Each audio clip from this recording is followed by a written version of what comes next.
Gymflation. Is it real? Did you set your bar too high or too low? Is it a bad thing or a good thing?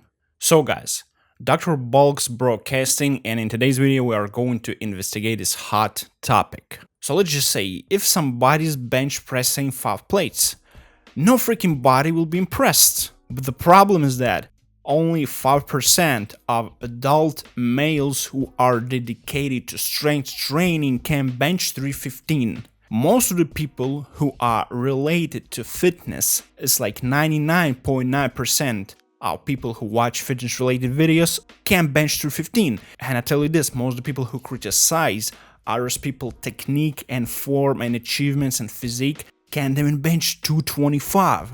But why is it happening? First of all, there's a huge social media's impact. What you see on the Instagram, on their YouTube, there's shit tons of different athletes performing some crazy lifts, or they have really good looking physique, and you start to think that benching 4 or 5 is just absolutely nothing, and you can't even bench 315, and you think like, oh my god, I'm so freaking miserable. But when you hit a gym, you don't see people like this. So most of the people you see in your gym are just pencils. So it's kind of funny that most of the people are not even average, but they criticize people who are actually good because there are some people who are better than them. And I never understood what's the point of it. So it's like, what color is your Bugatti or some kind of crap like this. Listen, what are you flexing with somebody's car?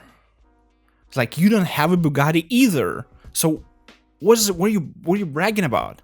And when you see all the people on the social media, everybody's freaking living joyful life. Everybody's freaking rich and wealthy, when in reality, like 99% of the population, they are not even wealthy enough. You know what I'm saying? People are struggling. Most of the people are struggling. But all the social media crap makes you believe that everybody's way better than you and you are so freaking miserable. And it's kind of funny that poor people shit on poor people because they're not rich enough. It is a kind of Stockholm syndrome. Another huge problem that because of this, many people starting to lie. And people lie a lot. So most of the people lie about things that not that really important. Like, what's the point to lie that you, like, I used to bench 4 or 5 in high school? No, you didn't, but you lied about it for some reason. What's the reason about it? I got a guy who said that he used to deadlift 200 kilos, but he got injured and all this crap. The problem is that the guy didn't even look like he could deadlift 100 kilos. What actually had been proven, because when we got to a gym, he deadlifted like 80 kilos or something, which is freaking crazy. Like, why did you lie about it? Or it's like, an average Richard size, let's just say.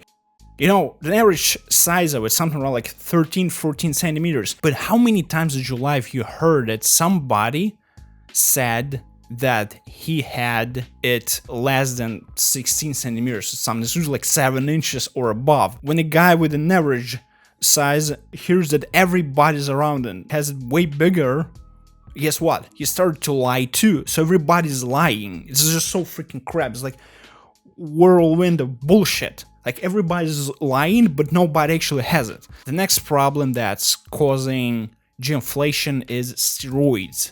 You see, back in the days, steroids were primarily used by professional athletes or amateurs who are really dedicated to strength training. Yeah, like, freaking maniacs. Nowadays, you see a bunch of kids started to use steroids by the age of like 16, 18. Like, so there are so many steroid users who are not impressive at all. And I always wonder, like, guys, why are you using steroids if you didn't even fulfill your potential, like, even a bit? An average steroid user, even if he trains like a freaking idiot, will look better than a natural athlete who is a freaking monster. And if you're talking about famous fitness influencers, most of the shitness influencers are, if they are big and strong, they are on steroids. And if you're talking about natural ones, most of them can be considered big and strong. They don't work out hard enough. They are just lean, they maintain, some diet, and they fake in their physiques. It seems like everybody around you is way stronger than you, and everybody around you has a way better looking physique than you.